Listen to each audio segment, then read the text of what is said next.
E aí, pessoal, vamos começar mais um episódio do podcast Os Sócios, um episódio especial de Natal. Estou aqui, como sempre, com Malu Perini, minha esposa, host e rosto do podcast, devidamente trajada aí, ó. Olá, pessoal, sejam bem-vindos. Sempre colocam um gorrinho pra mim. Acho que é porque eu sou a única que entra no clima das coisas, né?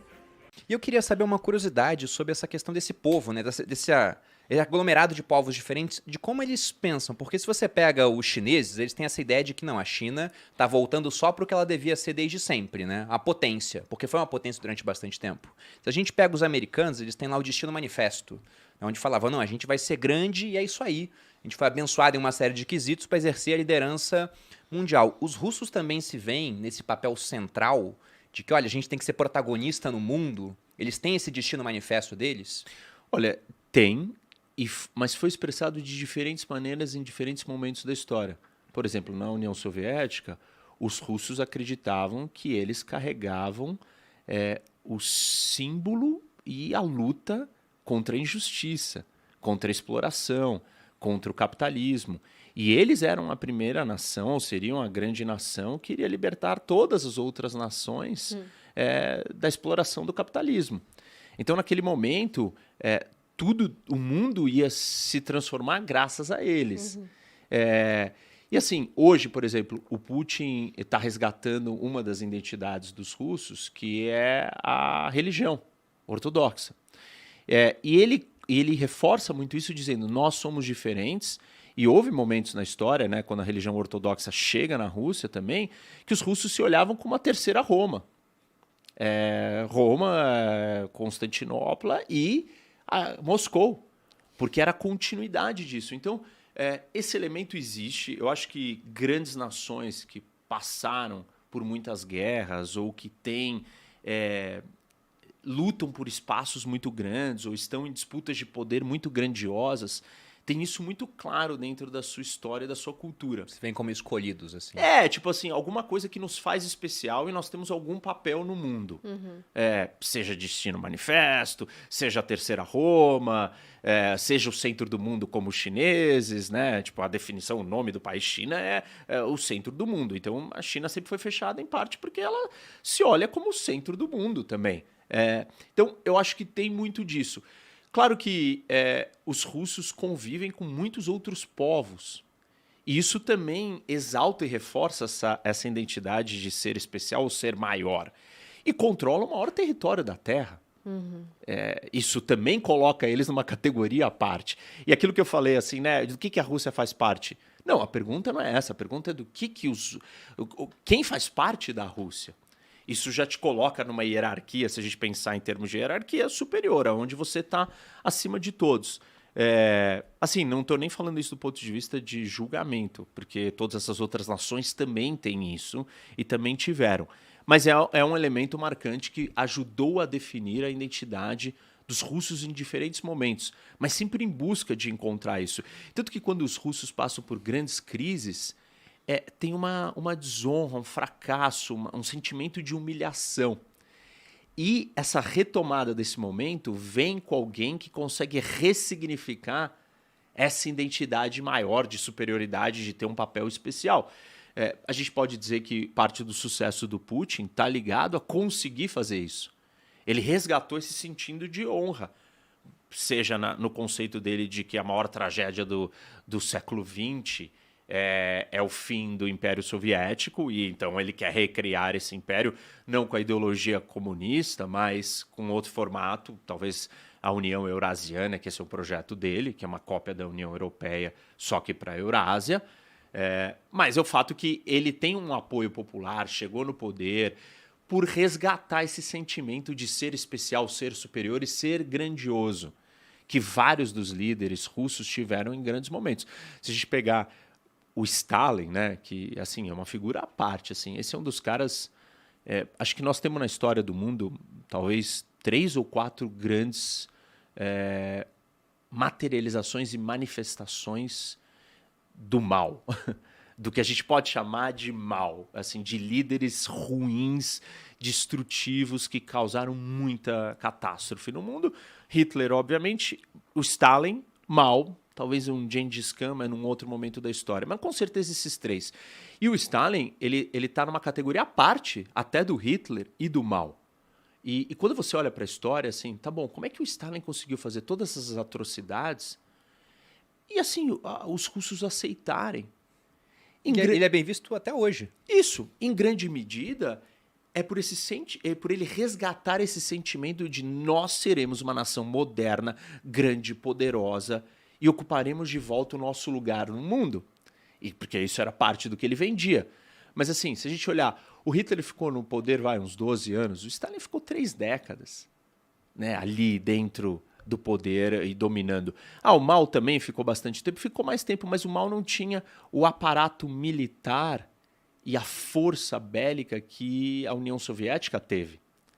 Então, assim, o Stalin, ele foi um dos caras que mais concentrou poder. E quem gosta de estudar poder aí, a parte da imoralidade de tudo que ele fez e das atrocidades, é uma aula de exercício e uso de poder puro em níveis assim inimagináveis. Então, mas tudo isso está dentro dessa ideia que a gente está falando de resgatar essa identidade dos russos.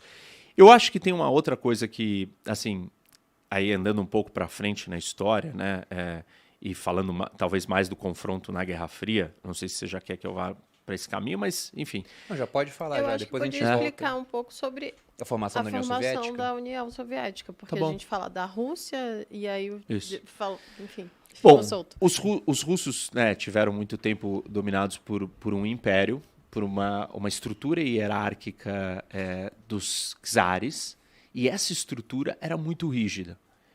Absolutista. Assim, absolutista total, né, monarquias absolutistas, só que assim, não aconteceu um processo de transformação como aconteceu na Europa, aonde outras forças políticas começaram a ganhar algum espaço.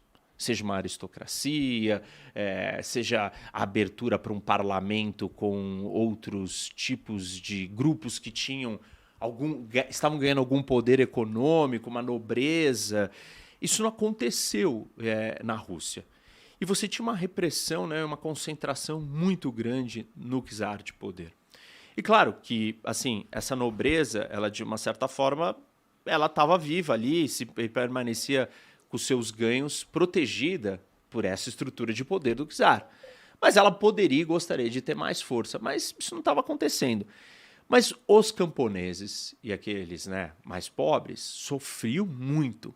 E a história dessa desigualdade ou desse exercício de poder puro na Rússia era muito pesado e foi muito pesado. E aí a gente chega em algum momento, né, no final de 1800, aonde uma grande fome assola a Rússia. E aí essa grande fome afeta os camponeses de uma maneira muito violenta. Assim, destruição em grande escala. E os outros setores, né, da sociedade russa ficam incomodados e abalados com aquilo, ficam chocados. E os camponeses começam a se organizar, e aquilo, óbvio, começa a dar atração para outros tipos de discurso. Um discurso socialista, comunista. Mas os camponeses, por si só, não são capazes de derrubar os czares naquele momento. Mas o que acaba derrubando o czar, né, mais para frente um pouco, são essas outras classes mais, né, numa posição melhor, que não conseguem o que elas querem. Então, no fundo, não é a revolta dos camponeses ou a fome, a insatisfação toda com eles, mas os outros que usam já essa insatisfação e essa situação de instabilidade para derrubar o czar. E aí, logo depois disso, a gente tem um governo, e aí nós estamos já em 1917, a gente tem um governo provisório. E nessa primeira derrubada, né, o Lenin ele chega com os comunistas, com os bolcheviques, junto com outras classes. E aí começa uma distinção na ideologia do que vai acontecer, porque o que o Marx tinha escrito era que você só podia se tornar, né, a revolução só poderia acontecer quando você tivesse se industrializado.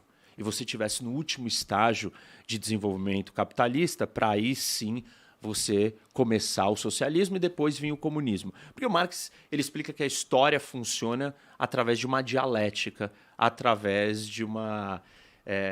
enfim, você tem um modelo um padrão de desenvolvimento histórico, que começa com o sistema feudal, daí ele vai para o capitalismo, depois para o socialismo e depois para o comunismo. E o Marx explica que o capitalismo ele contém as suas sementes da destruição.